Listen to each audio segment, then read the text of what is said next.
서울의 중심에 위치한 누구나 한 번쯤 가보고 싶어 하는 고급 백화점. 화려한 외관과 반짝이는 유리문은 이곳이 단순한 쇼핑 공간이 아니라 부와 명예를 상징하는 장소라는 것을 증명하고 있었어요. 백화점 안으로 들어서면 짙은 향수 냄새와 밝게 빛나는 조명 아래 전시된 명품 브랜드들이 방문객들을 반겼죠. 하지만 이곳의 직원들에게는 암묵적인 규칙이 하나 있었어요.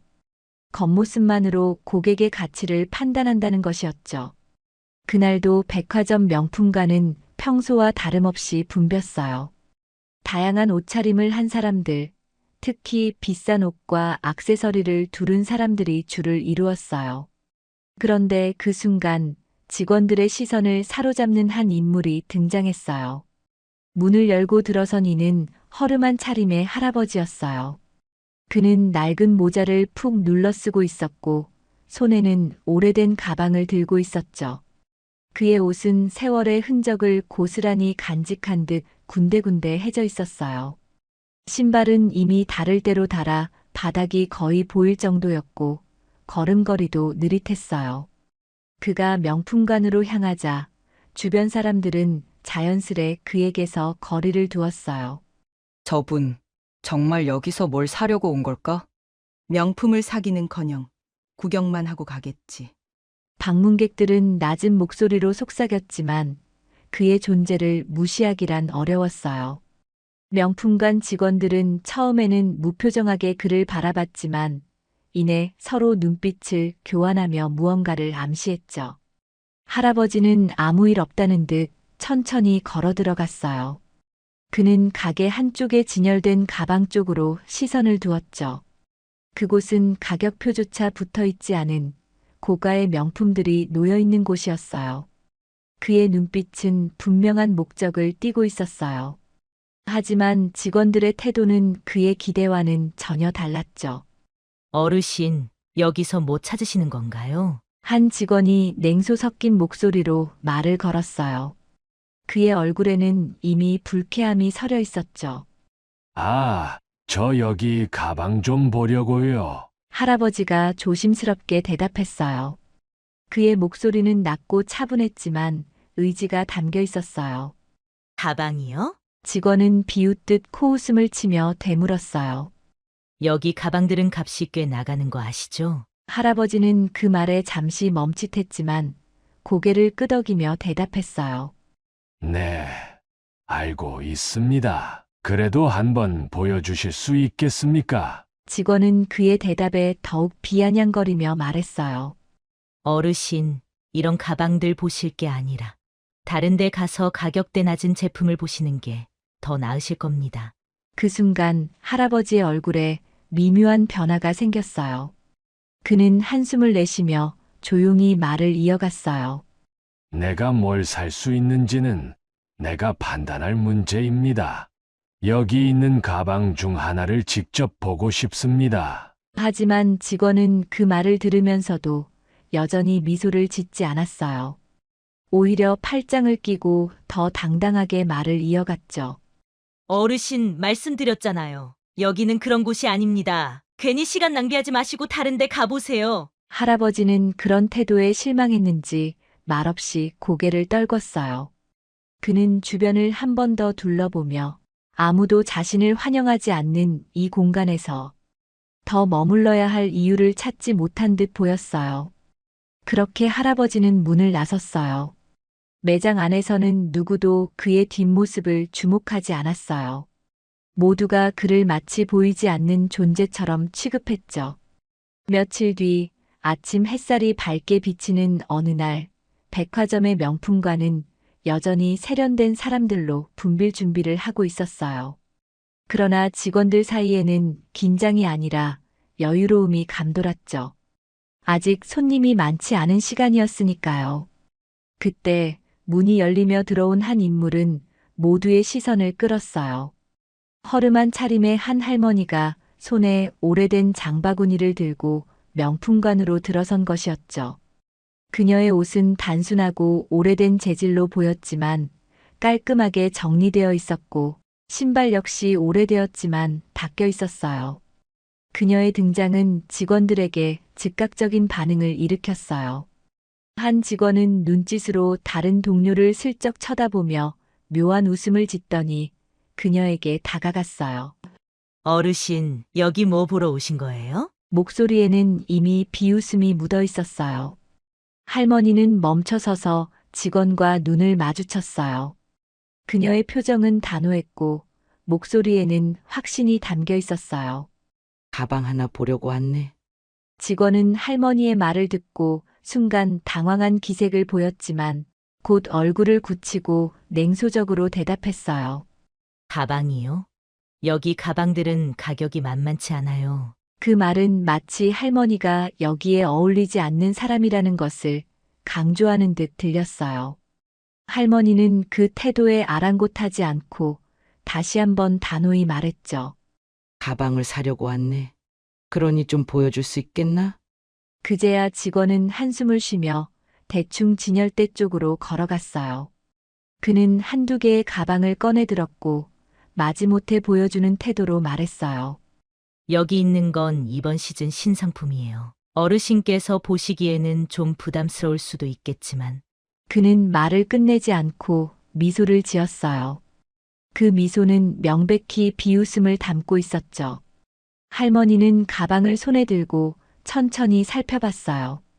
그녀의 손길은 부드러웠고 마치 이 순간을 기다렸다는 듯 가방의 디테일을 꼼꼼히 살폈죠. 그녀가 가방을 내려놓고 다시 한 가지를 요청했을 때 직원은 대놓고 귀찮아하는 표정을 지으며 말했어요. 어르신, 솔직히 이 가방들은 그냥 구경하시기엔 좀. 하지만 할머니는 그 말을 끊으며 단호히 대답했어요. 구경? 얘가 구경하러 왔다고 했나? 가방을 사러 왔다고 했잖아. 직원은 그 말에 순간 멈칫했지만 이내 불쾌감을 감추지 못하고 다른 직원과 눈을 마주치며 피식 웃었어요. 그들의 태도는 여전히 경멸적이었고 할머니의 존재를 마치 불편한 침입자로 여기는 듯했죠. 할머니는 한동안 가방을 살펴보다가 조용히 한숨을 쉬었어요. 그녀는 진열대에서 조금 물러나더니 직원들을 향해 말했어요. 자네들이 이렇게 사람을 대하는 법을 배웠다면 이 백화점의 서비스 수준이 참 실망스럽군. 그녀의 말투는 단호했지만 과장된 감정이 담겨 있지는 않았어요. 오히려 냉정한 평가를 내리는 것처럼 들렸죠. 직원들은 그녀의 말을 들으며 여전히 웃음을 참지 못했어요. 그중 한 명은 작은 목소리로 옆에 있는 동료에게 속삭였죠. 사장님 나오라고 하겠다는 건 아니겠지? 할머니는 그들의 비웃음을 전혀 신경 쓰지 않는 듯 주변을 둘러보다가 한쪽에 서 있던 다른 직원에게 다가갔어요.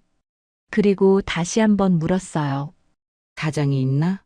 내가 여기서 물어보고 싶은 게 있네. 직원은 그녀의 말에 잠시 당황했지만 곧 태도를 바꾸려는 시도조차 없이 대답했어요. 어르신, 사장님은 바쁘십니다. 굳이 만나실 필요는 없을 것 같은데요. 할머니는 그의 말을 듣고 고개를 살짝 끄덕이며 대답했어요. 내가 직접 확인해야겠네. 자네들이 이렇게 사람을 함부로 대하는 이유가 뭔지 말일세. 그녀의 목소리는 여전히 차분했지만 그 안에는 흔들리지 않는 강한 의지가 느껴졌어요. 직원들은 그녀의 태도에 당황했지만 그럼에도 불구하고 진지하게 대처하려 하지 않았어요. 이때 주변을 지나가던 몇몇 손님들이 상황을 지켜보며 수군거리기 시작했어요. 누군가는 무례한 직원들의 태도를 비난하는 말을 했고 또 누군가는 할머니를 불쾌한 시선으로 바라봤어요. 그러나 할머니는 주변의 모든 시선을 무시한 채 다시 한번 직원들을 바라보며 단호히 말했어요. 사장이 바쁜 건 알겠네만 이런 일을 그냥 지나칠 순 없네. 내가 기다리겠네. 불러주시게. 그녀의 단호한 목소리는 매장 안에 울려 퍼졌고 직원들은 마지못해 사장실로 걸어가기 시작했어요. 그러나 그들의 얼굴에는 여전히 진지함보다는 귀찮음이 드러나 있었죠. 할머니는 기다리면서도 주변 진열된 물건들을 천천히 살펴봤어요. 그녀는 단순히 물건을 보는 것이 아니라 무언가 더 깊은 생각에 잠긴 듯 보였어요. 그녀의 눈빛에는 냉철한 판단력이 담겨 있었죠. 그녀의 단호한 태도는 매장 안의 공기를 조금씩 바꿔놓기 시작했어요.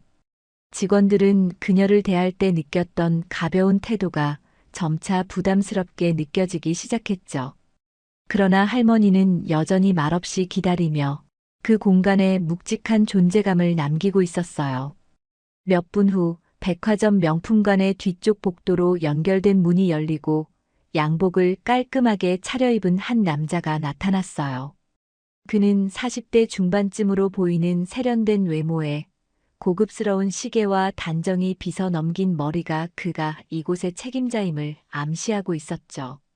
그는 직원들이 보낸 긴급한 호출에 약간 짜증 섞인 표정으로 나타났지만 그의 눈길이 매장 안쪽에 서 있는 허름한 차림의 할머니를 발견하는 순간 그의 얼굴은 그대로 굳어버렸어요. 그의 입술이 살짝 떨리며 열리더니 믿기지 않는다는 듯 조심스럽게 말을 꺼냈어요. 어머니, 여기 어떻게 오셨어요? 그 순간 매장 안의 공기는 한순간에 얼어붙었어요. 직원들은 그의 말을 듣고 눈을 크게 뜨며 서로를 쳐다봤어요. 조금 전까지 무시하며 대하던 그 할머니가 다름 아닌 사장의 어머니였다는 사실에 그들의 표정은 공포로 물들었죠. 할머니는 아들의 목소리에 천천히 고개를 돌렸어요. 그리고는 평온한 목소리로 대답했어요. 내가 여기 어떻게 왔냐니? 너가 운영하는 가게 팔아주려고 왔지? 사장은 얼어붙은 듯 잠시 말을 잇지 못하다가 곧바로 걸음을 재촉하며 그녀에게 다가갔어요. 그는 어머니의 손을 잡으며 깊은 한숨을 내쉬었어요. 죄송합니다, 어머니.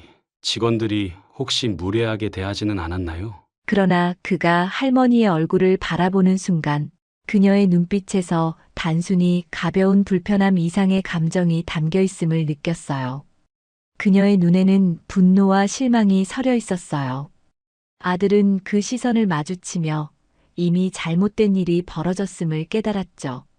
직원들은 자신들의 실수를 깨닫고 눈치를 보기 시작했어요. 그들 중 한 명이 조심스럽게 다가가 작은 목소리로 사장에게 변명하듯 말했어요. 사장님, 저희는 정말 몰랐습니다. 그냥 평범한 손님인 줄 알았어요. 하지만 사장은 그 말을 듣고 고개를 획 돌리며 단호하게 말했어요. 평범한 손님? 정말 평범한 손님처럼 대했어요? 겉모습만 보고 판단하고 사람을 함부로 대하는 게 이 매장의 방식이에요? 그의 목소리는 단호하고 날카로웠지만 그 안에는 깊은 분노와 실망감이 담겨 있었어요. 직원들은 아무 말도 하지 못하고 고개를 숙일 수밖에 없었어요. 할머니는 한 걸음 뒤로 물러서며 차분하게 입을 열었어요. 여기 직원들 태도가 엉망이라는 소문을 들었지만 내 눈으로 직접 보니 정말이구나. 그녀의 목소리는 낮고 차분했지만 그 안에 담긴 무게는 누구도 무시할 수 없었어요. 사장은 그 말에 얼굴이 굳었어요. 어머니, 정말 죄송합니다. 제가 제대로 관리하지 못한 탓입니다. 그러면서 그는 직원들을 돌아보며 명령했어요. 모두 여기서 어머니께 정중히 사과하세요. 이런 일이 다시는 반복되지 않도록 하겠습니다. 직원들은 머뭇거리다 무릎을 꿇고 진심으로 사과하기 시작했어요.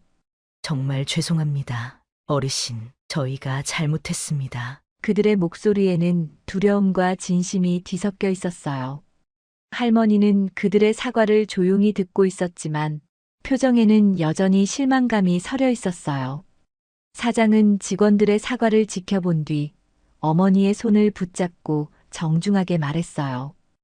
어머니, 제가 직원들에게 더 철저히 교육하고 이런 일이 다시는 없도록 하겠습니다. 제게 시간을 조금만 주십시오. 하지만 할머니는 그 말을 듣고 한숨을 쉬며 대답했어요. 교육이 중요한 게 아니야. 사람의 마음가짐이 바뀌지 않으면 겉으로 무슨 말을 가르쳐도 소용이 없는 법이지. 사장은 그 말에 깊이 고개를 숙이며 대답했어요. 말씀 맞습니다. 제가 더 신경 쓰겠습니다.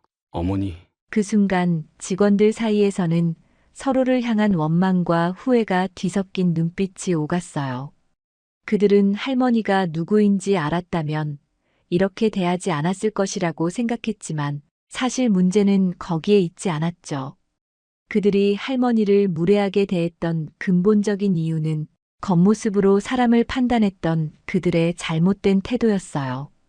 할머니는 매장을 한 바퀴 둘러봤어요.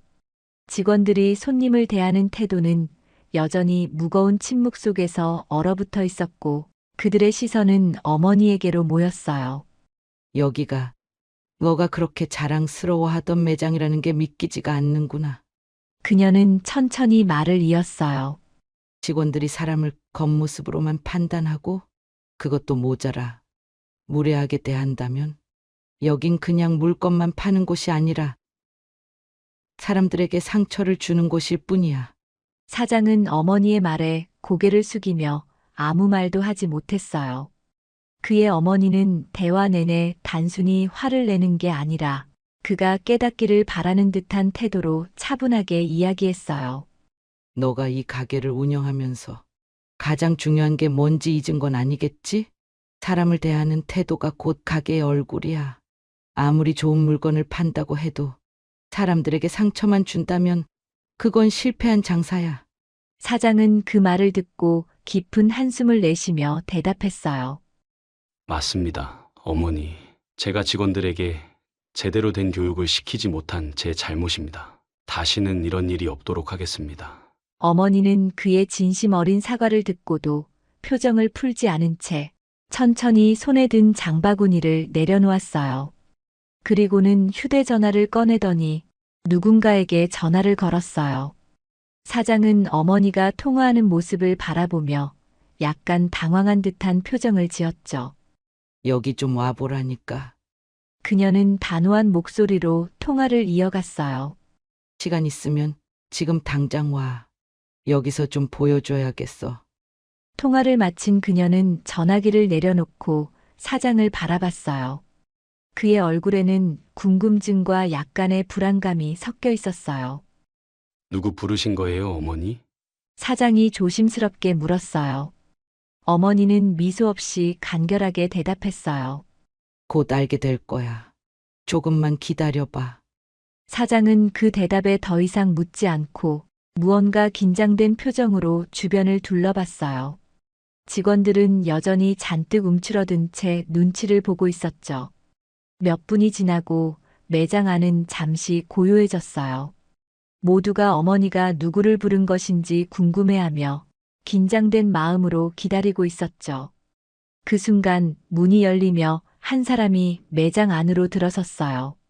그는 바로 이전에 등장했던 허름한 차림의 할아버지였어요. 하지만 그의 등장은 단순한 우연이 아니었죠. 매장 안에 들어선 할아버지는 여전히 허름한 외투를 걸치고 있었고 신발은 달아 있었어요. 하지만 그가 매장 안으로 들어오는 모습은 이전과는 완전히 달랐어요. 당당한 발걸음과 흔들림 없는 눈빛은 그가 단순히 물건을 보러 온 손님이 아님을 암시하고 있었죠. 사장은 문 쪽에서 그를 발견한 순간 그의 얼굴은 순간적으로 굳어졌어요. 그리고 이내 놀란 표정으로 입을 열었어요. 아버지 오셨습니까? 그의 목소리는 분명히 떨리고 있었어요.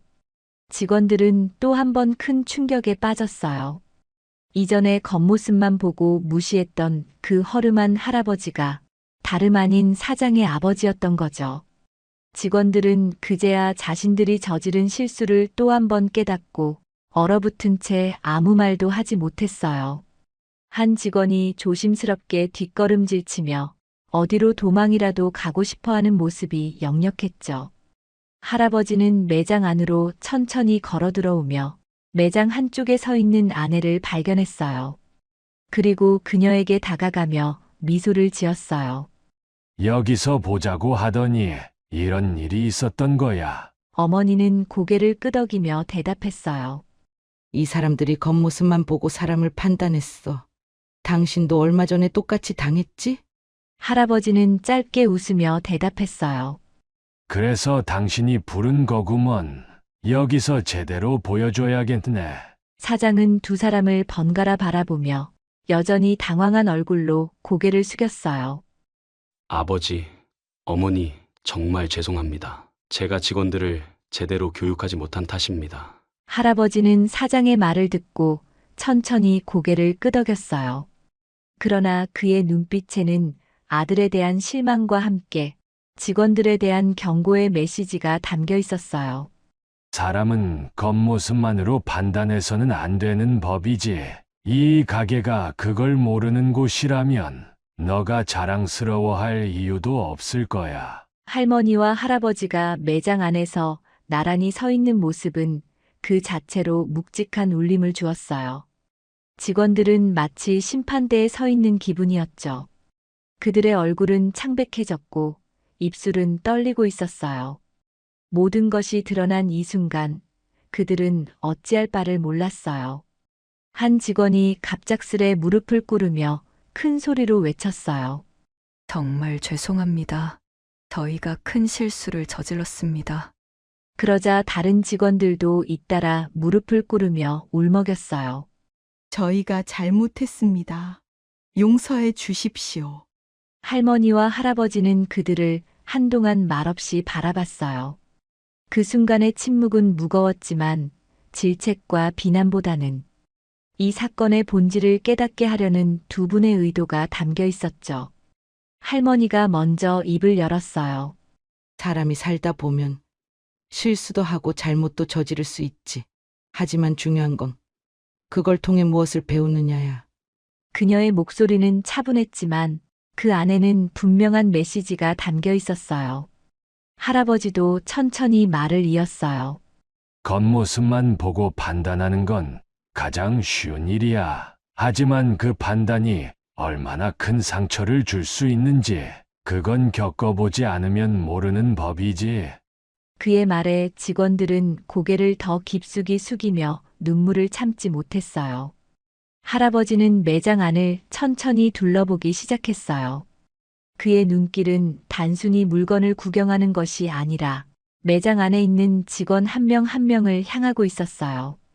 그는 직원들의 표정을 보며 그들 속에서 배움의 가능성을 찾고 있었던 듯 했죠. 잠시 후 그는 매장 진열대에서 고급스러운 가방 몇 개와 지갑 몇 개를 선택했어요. 그는 그것들을 계산대로 가져가더니 사장을 향해 말했어요. 이 물건들을 계산해서 직원들에게 나눠주게. 사장은 깜짝 놀라며 물었어요. 아버지, 이 물건들을요? 직원들에게요? 할아버지는 미소를 지으며 고개를 끄덕였어요. 맞네. 내가 그들에게 이 물건을 선물로 주고 싶네.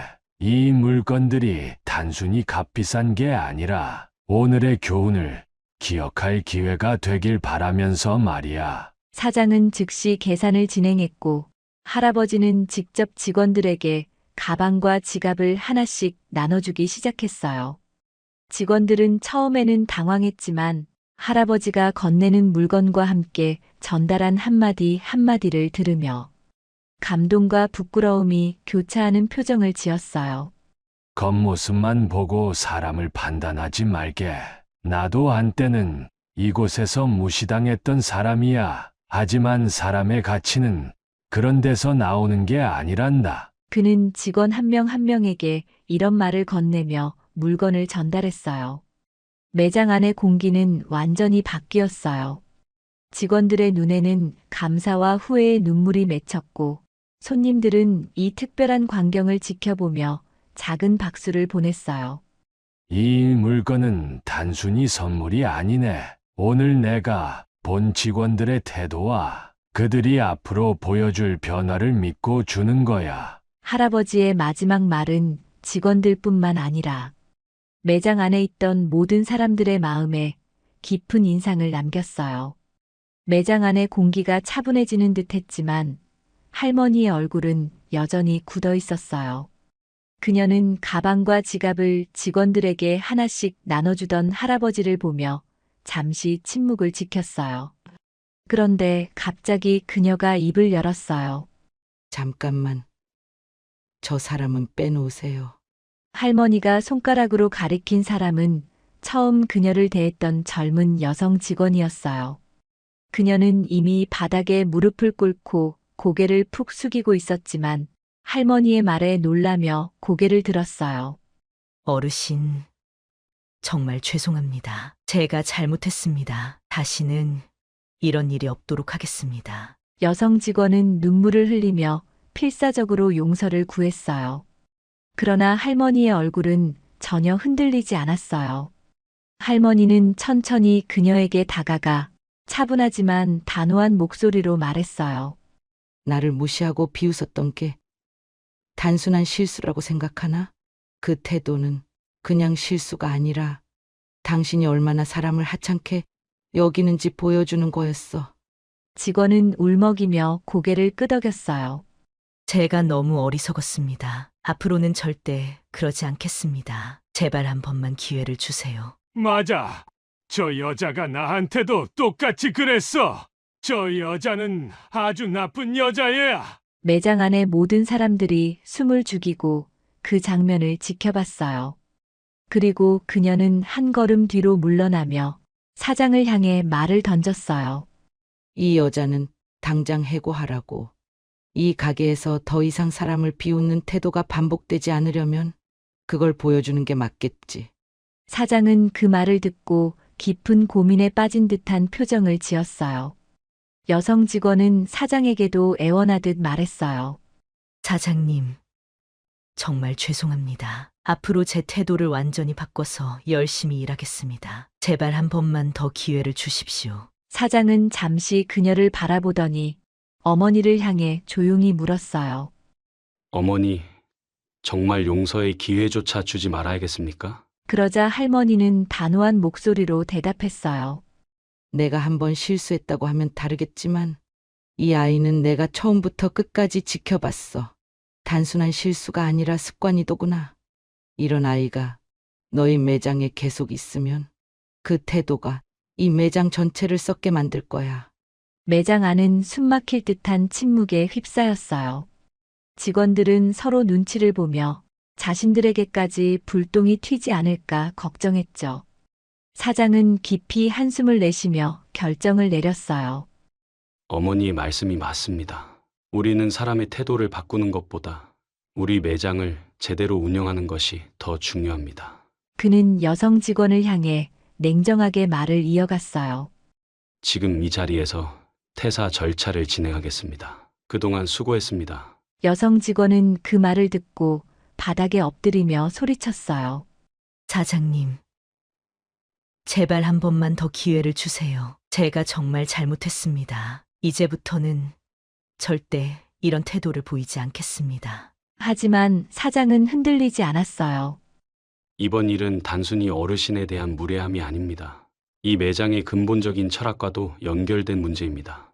당신의 태도는 이미 우리 매장에 큰 오점을 남겼습니다. 다른 직원들은 충격과 안도감이 뒤섞인 표정으로 그 광경을 지켜봤어요. 그중 몇몇은 그녀가 평소에도 다른 손님들에게 비슷한 태도를 보였던 것을 떠올리며 결국 이런 일이 벌어질 수밖에 없었다고 생각했죠. 여성 직원은 결국 매장을 떠났고 그녀가 나가는 모습을 지켜보던 직원들은 자신들의 태도를 돌아보며 더욱 조심스러운 자세를 취하기 시작했어요. 할머니는 그 모습을 끝까지 지켜본 뒤 천천히 고개를 끄덕이며 말을 마무리했어요. 내가 이런 말을 해서 마음이 편한 건 아니야. 하지만 너가 이 매장을 제대로 바꾸고 싶다면 엄격함도 필요할 거다. 사장은 어머니의 말을 깊이 새기며 고개를 숙였어요. 그리고 그는 매장에 있는 모든 직원들을 향해 선언했어요. 이제부터 이 매장의 모든 규칙과 철학을 새로 세울 겁니다. 오늘 일어난 이 사건을 교훈 삼아 다시는 이런 일이 반복되지 않도록 하겠습니다. 할머니와 할아버지는 매장을 나서기 전 사장을 향해 조용히 말했어요. 이제 이 가게의 가치를 너가 다시 만들어 봐야 하지 않겠니? 사장은 깊이 고개를 숙이며 대답했어요. 예, 아버지, 어머니. 제가 반드시 이 가게를 바꿔놓겠습니다. 그날 매장 안의 모든 사람들에게는 평생 잊지 못할 교훈과 깨달음이 남겨졌어요. 며칠 뒤 명품관은 눈에 띄게 달라진 분위기를 풍기고 있었어요. 매장 입구에는 새로운 문구가 적힌 팻말이 세워져 있었죠. 이곳에서는 모든 고객을 소중히 대합니다. 고객의 가치는 겉모습이 아닌 마음에서 시작됩니다. 사장은 내부 교육 시스템을 철저히 바꾸었어요. 새로운 교육 프로그램에는 단순히 매출을 올리는 법뿐만 아니라 진정한 서비스란 무엇인지, 사람을 어떻게 대해야 하는지를 가르치는 내용이 포함되어 있었죠. 직원들은 처음에는 변화에 어색함을 느꼈지만 조금씩 서로를 존중하고 고객들을 진심으로 대하는 법을 배우기 시작했어요. 며칠 후 할머니와 할아버지가 다시 매장을 찾았어요. 직원들은 두 분을 보자마자 밝은 미소로 맞이하며 진심으로 인사를 건넸어요. 안녕하세요, 어르신. 다시 오셔서 정말 반갑습니다. 그들은 이전과는 완전히 달라진 태도로 두 분을 대했어요. 할머니와 할아버지는 직원들과 웃으며 대화를 나눴고 매장의 변화된 분위기를 보며 흐뭇한 미소를 지었어요. 그 변화는 단순히 직원들뿐만 아니라 매장을 찾는 고객들에게도 전달되었어요. 고객들 역시 이전보다 훨씬 따뜻하고 친절한 분위기를 느낄 수 있었죠. 사장은 매장 한쪽에 작은 전시 공간을 마련했어요. 그곳에는 진정한 서비스란 무엇인가라는 주제로 그가 직접 쓴 글귀가 적혀 있었죠. 사람의 가치는 겉모습에 있지 않습니다. 진정한 가치는 마음에서 시작됩니다. 이 글귀는 단순히 전시된 문구가 아니라 이 매장의 새로운 철학을 상징하는 문장이 되었어요. 그날 이후 명품관은 단순히 고급 물건을 파는 곳이 아닌 사람을 진심으로 대하는 곳으로 알려지기 시작했어요. 두 분의 방문과 그날의 사건은 이 매장의 모든 사람들에게 잊을 수 없는 교훈이 되었답니다. 작은 단칸방 안은 겨울의 냉기를 품고 있었어요. 할머니는 한 손에 낡은 이불을 들고 창가로 다가갔어요. 그 창문 틈으로 들어오는 찬 바람을 막기 위해서였지요. 그 단칸방은 오래된 벽지가 군데군데 뜯어진 채로 그대로였고 곳곳에는 습기로 인해 생긴 곰팡이 자국이 번져 있었어요. 하지만 할머니는 방 안을 언제나 깨끗하게 정리하고 구석구석을 닦아가며 애정을 담아 살았어요. 이 방은 민우와 함께 보낸 시간이 깃든 곳이었으니까요. 할머니는 잠시 멈춰 창밖을 바라보았어요. 어느덧 동네 골목길에 아침 햇살이 살며시 비치고 있었어요. 밖에서 들려오는 사람들의 발자국 소리는 새벽의 고요함을 깨워놓는 대신 오히려 할머니의 마음에 작은 활기를 불어넣었어요. 오늘도 열심히 살아야지. 할머니는 스스로에게 다짐하듯 중얼거렸어요. 그녀의 하루는 늘 새벽같이 시작되었어요. 어두운 하늘 아래 길을 나서야 했지요. 폐지를 줍기 위해 리어카를 끌고 동네를 돌기 시작하면 차가운 새벽 바람이 얼굴을 스쳐갔어요. 두꺼운 외투를 입었지만 손끝과 발끝은 늘 얼어붙는 듯 시렸어요. 하지만 할머니는 불평 한마디 하지 않았어요. 오히려 리어카를 끌며 종종 혼잣말로 민우 이야기를 하곤 했지요. 우리 민우는 밥 잘 먹고 잘 지내고 있을까? 할미가 좀 더 열심히 모으면 민우 선물도 사줄 수 있을 거야. 이렇게 자신을 다독이며 하루하루를 버텨냈어요. 폐지를 팔아 얻은 돈은 많지 않았어요.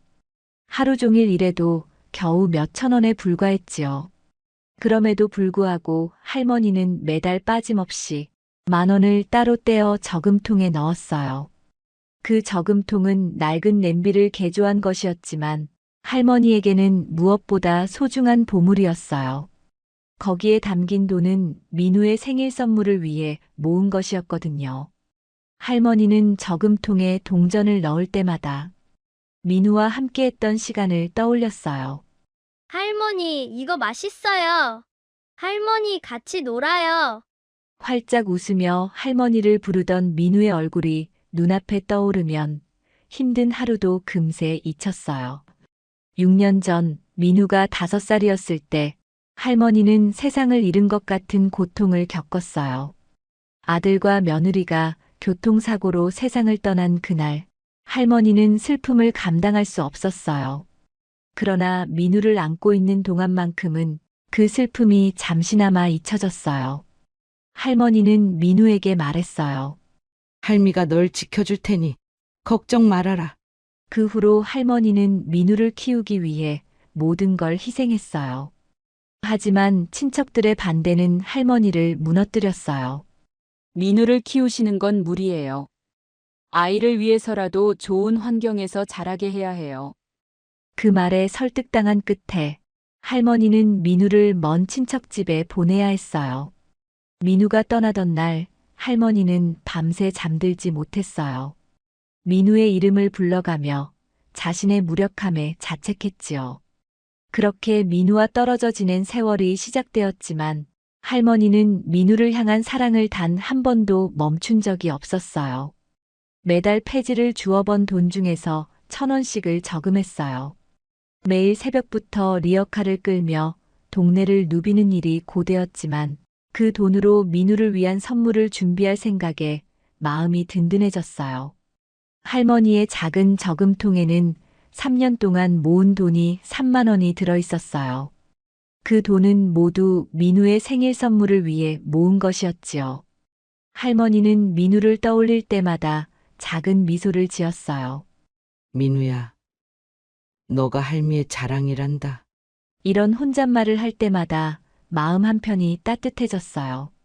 매주 수요일이면 할머니는 공중전화로 민우에게 전화를 걸었어요. 공중전화 박스 안은 늘 차가운 바람이 스며들어 있었지만 할머니는 신경 쓰지 않았어요. 손가락 끝이 얼어붙을 정도로 추운 날에도 그녀는 민우와의 연결을 기다리며 전화기에 손을 올렸지요. 전화기의 숫자판은 닳아 있었고 번호를 누를 때마다 딸깍거리는 소리가 들렸어요. 할머니는 그 소리마저도 민우와 가까워지는 기분이라 여겼어요. 번호를 모두 누르고 통화 버튼을 눌렀을 때 할머니의 심장은 늘 조마조마했어요. 이번엔 받을까? 혹시 무슨 일이 있었던 건 아닐까? 할머니는 매번 긴장한 채로 벨소리를 기다렸어요. 그러나 돌아오는 건 언제나 똑같은 자동응답 메시지였어요. 지금은 전화를 받을 수 없습니다. 나중에 다시 걸어주세요. 그 기계적인 목소리가 울려 퍼질 때마다 할머니의 얼굴에는 어쩔 수 없는 실망이 번졌어요. 그녀는 잠시 수화기를 든 채로 멍하니 서 있다가 결국 고개를 떨구고 수화기를 내려놓았어요. 그리고 전화박스 문을 열고 천천히 걸어 나왔지요. 그렇게 돌아서는 할머니의 뒷모습은 골목 사람들의 가슴을 아프게 했어요. 골목 사람들은 할머니가 민우에게 전화를 거는 모습을 자주 보았어요.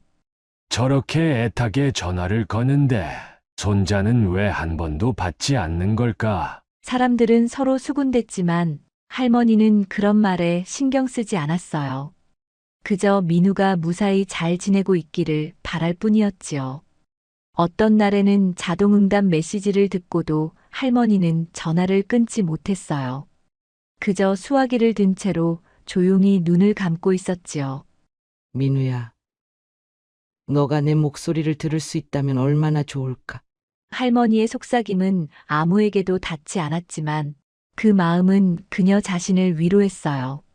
그렇게 전화기를 내려놓은 후 할머니는 늘 천천히 골목길을 걸었어요. 그 길은 민우와 함께 걸었던 길이었어요.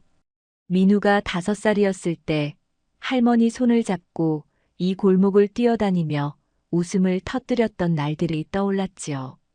할머니, 저기 저 고양이 봐요. 저게 우리 집 고양이 맞죠? 민우의 밝은 목소리가 귀에 생생히 들리는 듯 했어요. 골목길 끝에 다다랐을 때 할머니는 잠시 멈춰서서 하늘을 바라보았어요. 민우야, 너도 이 하늘을 보고 있겠지? 그녀의 목소리는 낮았지만 그 안에는 끝없는 사랑과 그리움이 담겨 있었어요. 할머니는 집으로 돌아와 작은 의자에 앉아 낡은 옷자락을 매만지며 민우를 생각했어요. 지금쯤 얼마나 컸을까? 밥은 잘 먹고 있는지, 학교에는 잘 다니고 있는지. 그녀의 머릿속은 온통 민우로 가득 찼어요. 전화가 연결되지 않았던 날에도 할머니는 민우와의 연결을 포기하지 않았어요. 그녀는 매주 수요일 같은 시간에 꼭 공중전화 박스를 찾아갔어요. 그 전화 박스는 그녀에게 민우를 향한 희망의 끈이었지요. 비록 민우와의 연결이 이루어지지 않더라도 할머니는 그 희망을 놓을 수 없었어요. 할머니의 그런 모습은 골목 사람들에게도 깊은 인상을 남겼어요. 사람들은 할머니를 안쓰러워했지만 아무도 그를 돕지 못했어요. 그들은 할머니의 행동을 보며 안타까움을 느꼈지만 그녀의 상황에 대해서는 제대로 알지 못했어요. 시간이 지나도 할머니는 매주 수요일이면 어김없이 공중전화로 향했어요. 그녀에게는 이 전화가 민우와의 유일한 연결고리였기 때문이에요. 할머니는 민우를 생각하며 다시 마음을 다잡았어요. 언젠가 민우가 내 전화를 받을 날이 오겠지? 그 믿음이 그녀를 버티게 했지요. 민우에게 닿지 못하는 전화기를 매번 내려놓아도 할머니는 결코 포기하지 않았어요. 그녀의 마음속에는 오직 민우에 대한 사랑과 그리움이 있었지요. 그리고 그 사랑은 수화기 너머 어딘가에 있는 민우에게 닿기를 간절히 바라고 있었어요. 드디어 민우의 생일이 다가왔습니다. 할머니는 새벽부터 잠이 깬 채 뒤척이다 결국 이른 아침에 일어나고 말았어요.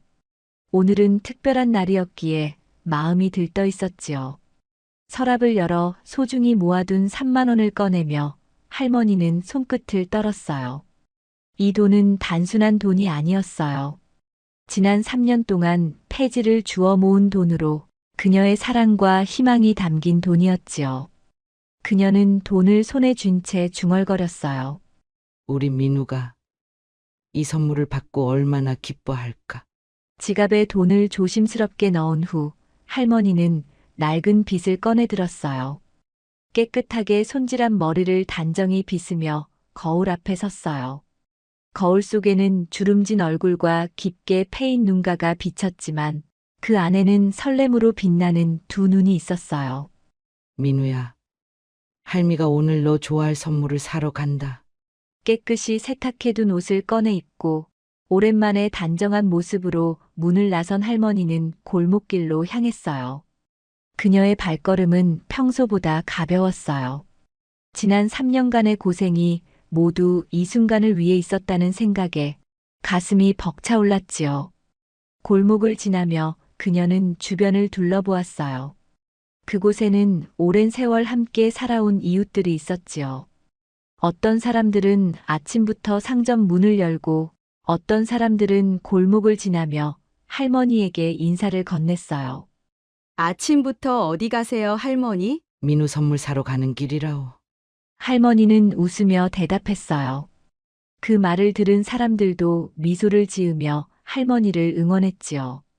그러나 골목길 끝자락에서 한 사람이 다급히 다가왔어요.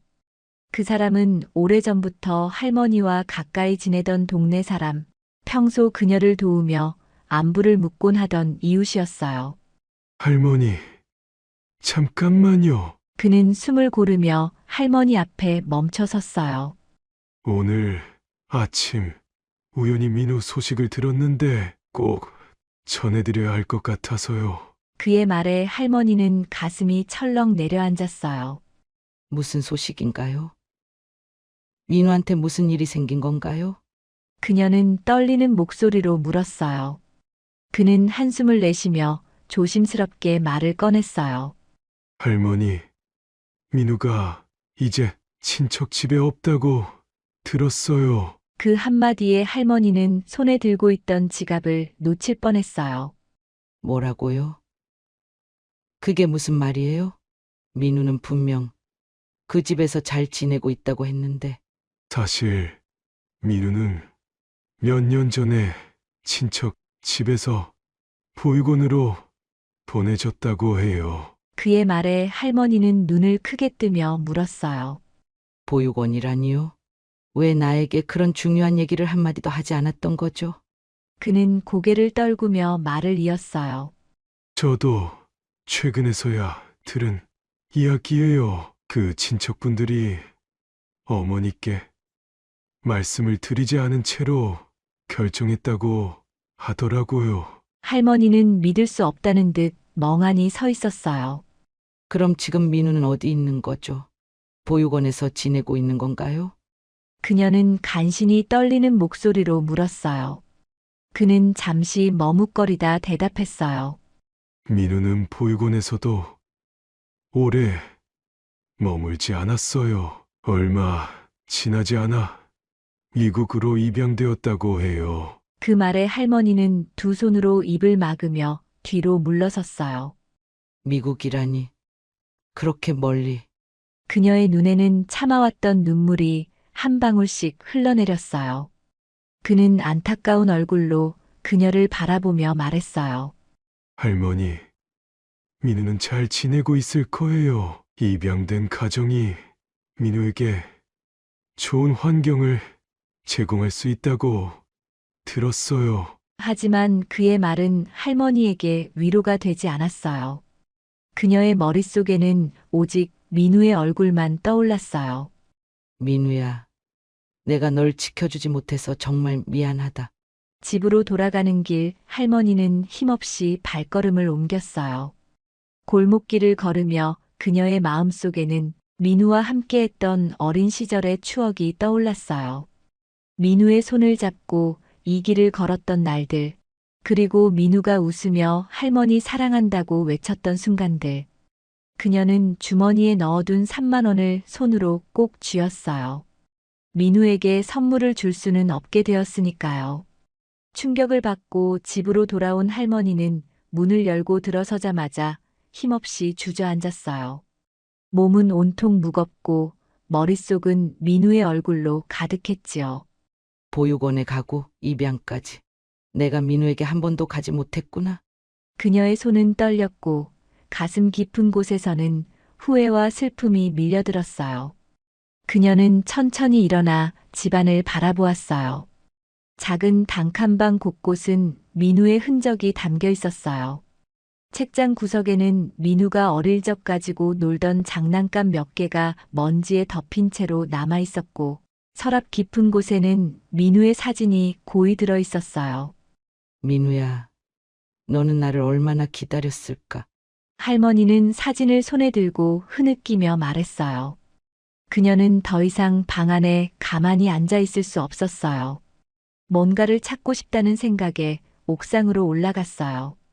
집 옥상은 할머니가 가끔 바람을 쐬러 올라가는 공간이었어요. 민우가 어릴 적에는 그곳에서 함께 놀던 추억도 있었지요. 옥상에 올라선 할머니는 뭔가 묘한 느낌을 받았어요. 바람에 흔들리는 낡은 빨래줄 아래쪽 벽돌 틈새 사이에 작은 상자가 끼어 있었지요. 이건 뭐지? 호기심과 불안이 뒤섞인 채로 할머니는 상자를 조심스럽게 꺼냈어요. 상자는 오래된 나무로 만들어진 것이었고 위에는 먼지가 수북이 쌓여 있었어요. 할머니는 상자를 내려다보며 손을 뻗어 열었어요. 그리고 그 안에 가득 담긴 편지들을 보고는 순간적으로 숨을 멈추었지요. 이건 민우의 글씨잖아? 편지의 첫 페이지를 열자마자 민우의 익숙한 글씨가 눈에 들어왔어요. 글자들은 삐뚤빼뚤했지만 그 안에는 어린아이의 순수한 마음이 가득 담겨 있었지요. 할머니는 손끝이 떨리는 것을 느끼며 첫 편지를 펼쳤어요. 할머니 보고 싶어요. 왜 한 번도 만나러 오지 않으세요? 전화도 안 받으시고 이제 저를 사랑하지 않나 봐요. 그 편지를 읽는 순간 할머니의 가슴은 찢어지는 것 같았어요. 그녀는 한 장 한 장 편지를 읽으며 민우가 얼마나 그녀를 기다렸는지 그리고 얼마나 외로웠는지를 느꼈어요. 다른 편지에도 민우의 절절한 마음이 담겨 있었어요. 할머니, 제가 잘못했나요? 그래서 할머니가 저를 찾지 않으시는 건가요? 저는 할머니가 너무 보고 싶어요. 어제 꿈에서 할머니가 저를 안아주셨어요. 그 꿈이 진짜였으면 좋겠어요. 편지를 읽는 동안 할머니는 눈물을 멈출 수 없었어요. 그녀는 민우의 손글씨를 손으로 어루만지며 흐느꼈지요. 민우야, 내가 너를 얼마나 사랑하는지 너는 몰랐겠구나. 내가 너에게 닿을 수 없었던 건 이 할미의 부족함 때문이 아니란다. 편지가 수십 장이나 되었어요. 그 안에는 민우가 겪은 외로움과 그리움, 그리고 할머니에 대한 애틋한 사랑이 고스란히 담겨 있었지요.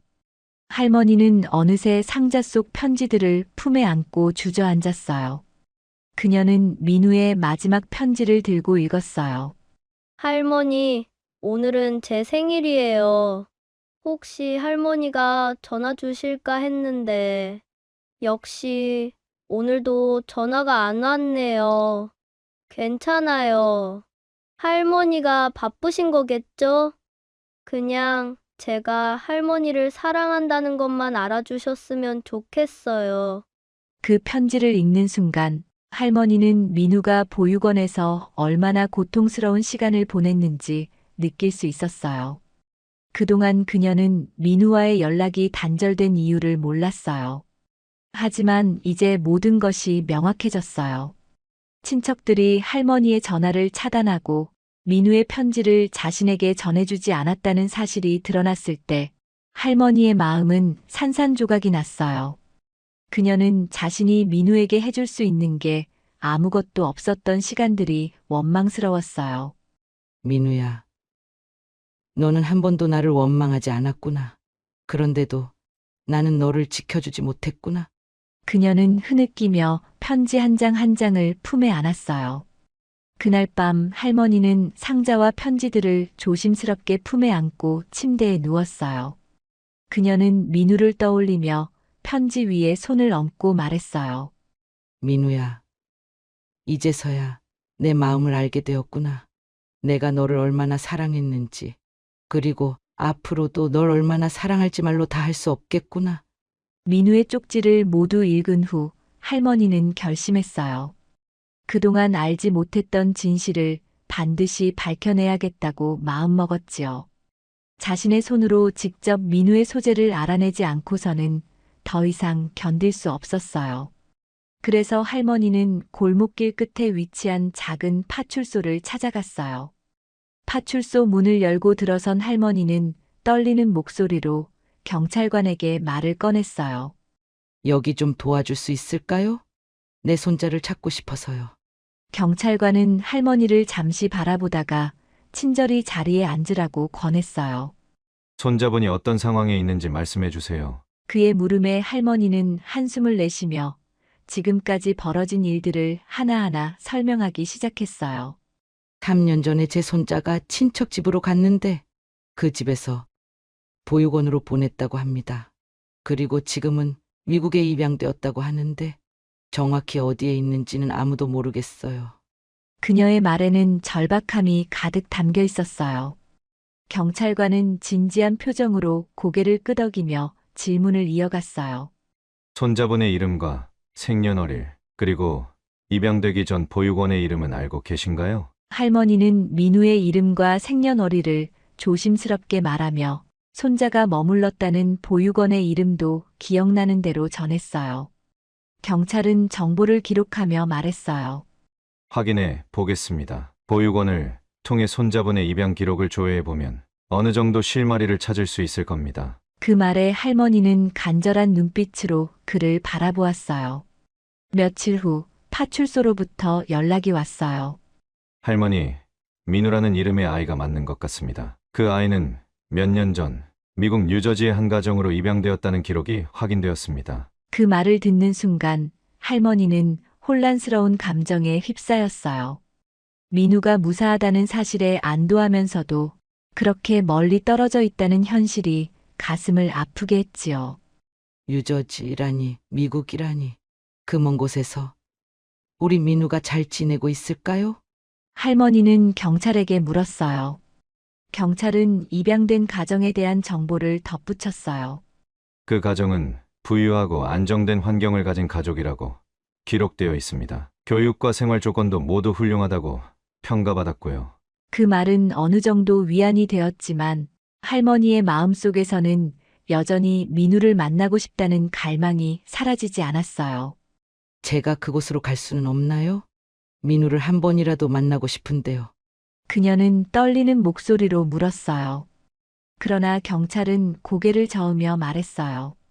미국의 입양 시스템은 과거의 가족과의 연락을 제한하는 경우가 많습니다. 특히 입양 가정이 요청했을 경우 연락 자체가 차단될 가능성이 있습니다. 그 말을 들은 할머니는 한동안 침묵했어요.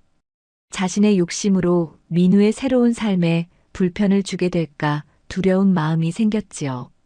며칠 동안 할머니는 민우의 입양 사실에 대해 깊이 생각했어요. 그가 새로운 환경에서 잘 자라고 있을 거라는 믿음과 자신이 그를 보지 못한 채 시간을 흘려보낸 것에 대한 후회가 계속해서 교차했어요. 내가 민우를 다시 보고 싶다는 마음이 너무 큰 욕심일까? 그녀는 스스로에게 물었어요. 할머니는 민우가 미국에서 좋은 환경 속에서 살고 있다는 사실을 떠올리며 자신의 욕심을 조금씩 내려놓기로 결심했어요. 민우가 행복하다면 그게 제일 중요한 거지.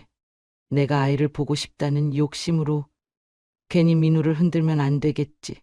그녀는 작은 목소리로 중얼거렸어요. 그날 밤 할머니는 옥상에서 다시 한번 민우의 쪽지들을 꺼내어 읽었어요. 쪽지 한 장 한 장에는 민우의 사랑이 담겨 있었지만 그 안에는 또한 깊은 외로움도 함께 묻어 있었지요. 그녀는 손가락으로 글씨를 쓰다듬으며 속삭였어요. 민우야, 내가 널 만나지 못한다고 해도 넌 항상 내 마음속에 있을 거란다. 너의 행복이 내가 바라는 전부야. 비록 그녀는 민우를 다시 만날 수 없을지도 모른다는 사실을 받아들이기로 했지만 그 사랑은 절대로 변하지 않을 것이라는 걸 알았어요. 민우가 멀리 있더라도 그녀는 매일 그를 생각하며 마음속으로 기도할 것임을 결심했지요. 민우를 향한 사랑과 그리움은 하루도 잊은 적이 없었지요.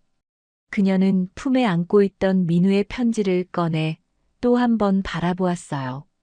민우야, 내가 널 만나지 못하더라도 너를 향한 옛 사랑은 절대로 사라지지 않을 거란다. 그날 밤 그녀는 민우를 위해 무언가를 남겨야겠다고 결심했어요. 그저 민우를 그리워하는 것으로 끝낼 수 없었기 때문이에요. 내가 민우에게 닿을 수 없다면 내 마음을 기록으로라도 남겨야지.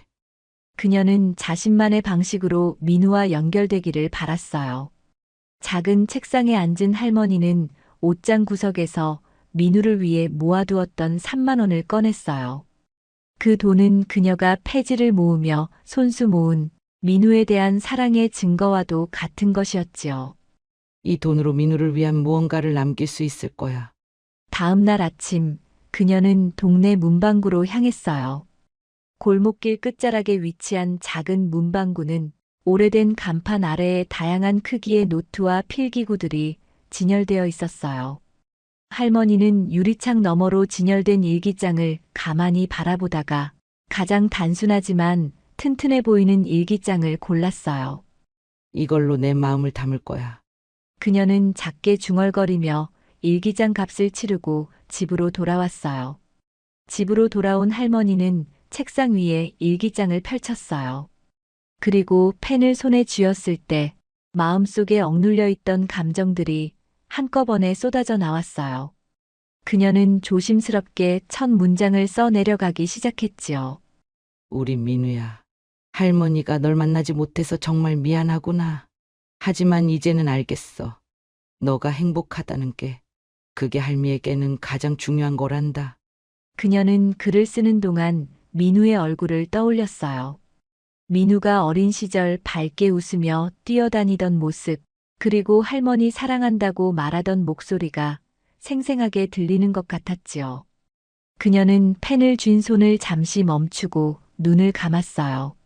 민우야, 내가 너를 얼마나 사랑했는지, 지금도 얼마나 사랑하는지, 너가 알았으면 좋겠다. 그날 이후로 할머니는 매일 밤 일기를 쓰는 것을 멈추지 않았어요.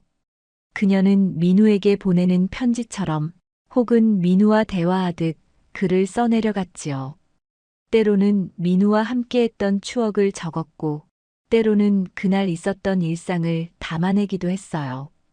그녀의 펜 끝에서는 사랑과 그리움, 그리고 희망이 묻어나왔어요.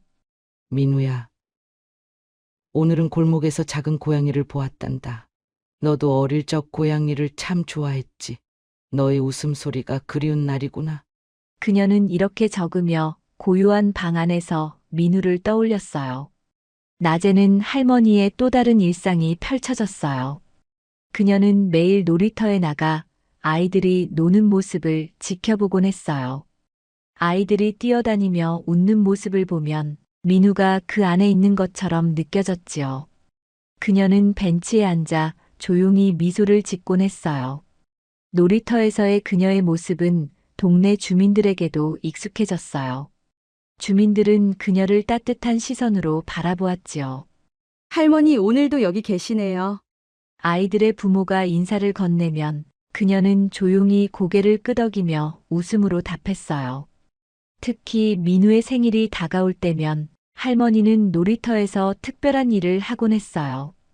그녀는 사탕과 작은 과자를 준비해 아이들에게 나누어 주었어요. 아이들이 환호하며 고맙다고 말하면 그녀는 조용히 미소 지으며 말했어요. 우리 민우가 너희처럼 밝고 건강했으면 좋겠다. 동네 사람들은 할머니의 모습을 보며 그녀의 마음을 짐작했어요. 손자를 그리워하는 마음이 이렇게 깊다니 정말 대단하신 분이야. 사람들은 그녀의 고독 속에서도 우러나오는 사랑에 감동을 받았어요. 그렇게 할머니는 매일 민우를 위한 일기를 쓰며 그리고 놀이터에서 아이들을 바라보며 시간을 보냈어요. 그녀의 얼굴에는 더 이상 슬픔이 아닌 담담한 사랑과 평화가 깃들어 있었지요. 비록 민우와 다시 만날 수는 없을지도 모르지만 그녀는 민우가 행복하게 살고 있다는 믿음 속에서 자신의 사랑을 더 넓게 퍼뜨리고 있었어요. 10년의 세월이 흘렀습니다. 할머니는 여전히 작은 단칸방에서 생활하며 민우를 떠올리며 하루하루를 살아가고 있었지요. 그녀는 작은 책상 위에 일기장을 펼쳐놓고 매일 펜을 들었습니다. 일기장에는 민우를 향한 사랑과 그리움이 빼곡히 담겨 있었지요. 우리 민우야, 오늘도 할미는 너를 생각했단다. 이렇게 널 떠올리다 보면 언젠가는 우리가 다시 만날 수 있지 않을까 싶구나. 그녀는 한 페이지를 채우고 나면 천천히 창밖을 바라보며 조용히 기도했습니다. 시간은 그녀의 몸에 더 많은 주름과 약함을 남겼지만 그녀의 마음은 민우를 향한 사랑으로 늘 가득 차 있었어요. 그녀는 여전히 놀이터에서 아이들이 노는 모습을 지켜보며 시간을 보냈습니다. 그곳은 민우와 함께 손을 잡고 걸었던 골목길과 연결된 장소였고 민우의 웃음소리가 들리는 듯한 착각을 불러일으키는 곳이기도 했지요. 어느 날 할머니는 평소처럼 놀이터 벤치에 앉아 아이들을 바라보고 있었습니다. 아이들이 뛰어다니며 웃고 떠드는 소리를 들으며 그녀는 작은 미소를 지었지요. 우리 민우도 저 아이들처럼 밝고 씩씩하게 자랐겠지? 그녀는 속으로 중얼거리며 먼 하늘을 바라보았어요. 그런데 문득 멀리서 한 청년이 골목을 걸어오는 것이 보였어요. 그는 키가 훤칠하고 단정한 옷차림을 하고 있었지요. 할머니는 처음에는 그저 지나가는 낯선 사람이라 생각했어요. 하지만 가까워질수록 그의 얼굴이 어딘가 낯익은 느낌을 주었습니다. 그녀는 잠시 눈을 가늘게 뜨며 그를 바라보다가 곧 심장이 빠르게 뛰는 것을 느꼈어요. 그 청년은 점점 더 가까워졌고 그의 눈에는 어린 시절의 민우와 같은 반짝임이 있었습니다. 어린 민우가 뛰어다니며 웃던 모습이 오버랩되었지요. 할머니, 그가 다가와 낮은 목소리로 할머니를 부르자 그녀는 손을 입에 대며 믿을 수 없다는 듯 떨었습니다. 민훈이? 정말 너니? 그 청년은 눈물을 머금고 고개를 끄덕이며 할머니 앞에 무릎을 꿇었어요. 할머니, 늦어서 죄송해요. 이제야 돌아왔어요. 그의 목소리는 성숙했지만 그 안에는 어린 시절의 따뜻함이 여전히 남아 있었지요. 할머니는 민우를 힘껏 끌어안으며 울기 시작했어요. 우리 민우야. 내가 얼마나 널 보고 싶었는지 알기나 하니? 그녀의 목소리는 떨리고 눈물은 끊임없이 흘렀습니다. 민우는 할머니를 꼭 끌어안으며 속삭였어요. 저도 할머니가 너무 보고 싶었어요. 정말 많이 보고 싶었어요. 두 사람은 한참 동안 서로를 부둥켜 안고 아무 말도 하지 않았습니다. 그들의 눈물은 10년 동안 쌓인 그리움과 사랑을 대변하고 있었지요. 할머니는 민우를 물끄러미 바라보며 그의 얼굴을 어루만졌습니다. 정말 너가 맞구나. 이렇게 멋진 청년이 되어 돌아오다니. 그녀는 기쁨과 놀라움에 눈물을 닦아내며 다시 민우를 끌어안았어요. 민우는 조용히 웃으며 할머니의 손을 꼭 잡았습니다. 할머니, 이제는 제가 할머니 곁에 있을게요. 그동안 못했던 걸 다 해드릴게요. 그 말에 할머니는 미소를 지으며 고개를 끄덕였어요. 너만 와주었으면 됐다.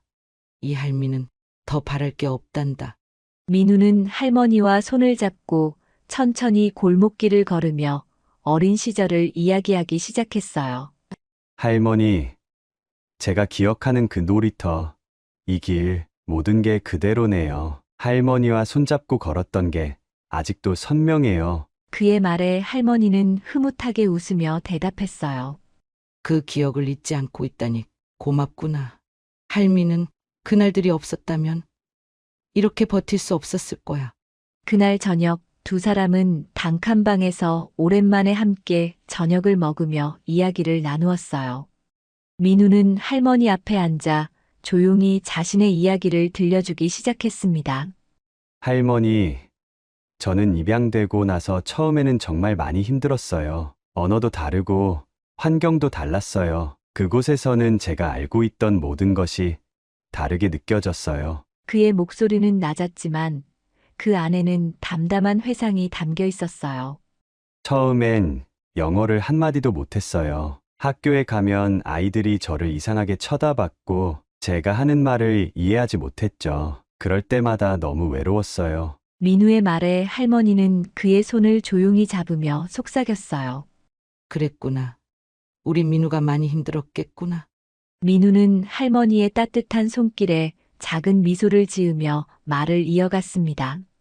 하지만 양부모님이 저를 정말 따뜻하게 대해주셨어요. 처음에는 그분들조차 저와 대화하기 어려워하셨지만 항상 제 옆에서 지켜봐 주시고 기다려 주셨어요. 그는 잠시 멈추고 창밖을 바라보며 이어 말했어요.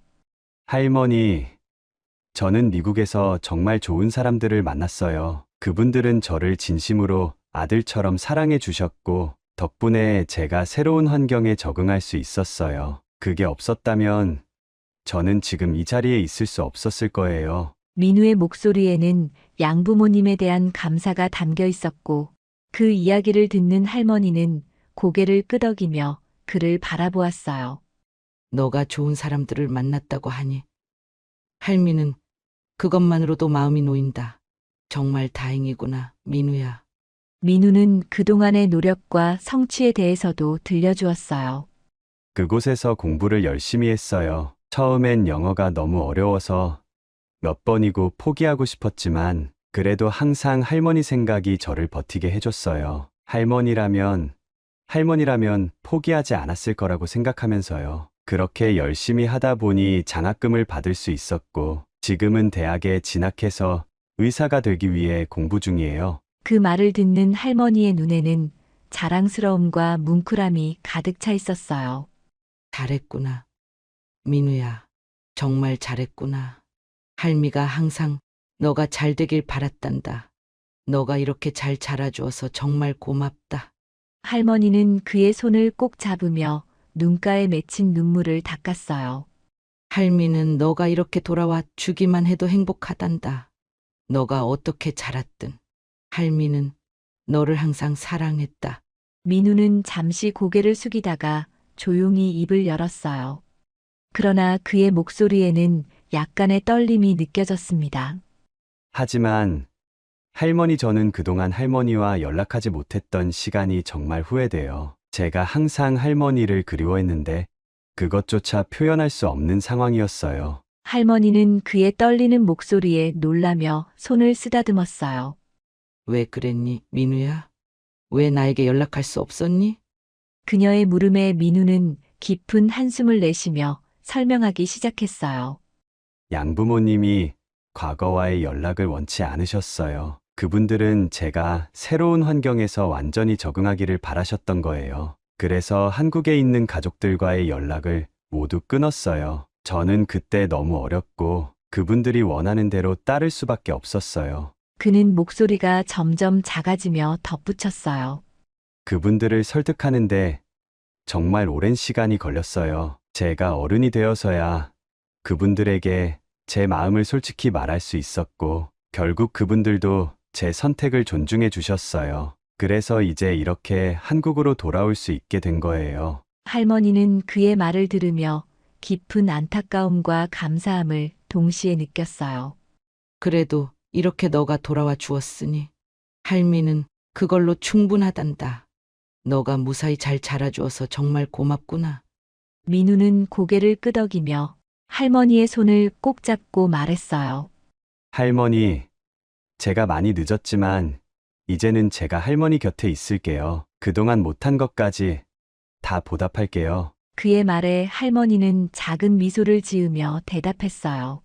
그저 너가 내 옆에 있어 주는 것만으로도 내겐 세상 무엇과도 바꿀 수 없는 행복이란다.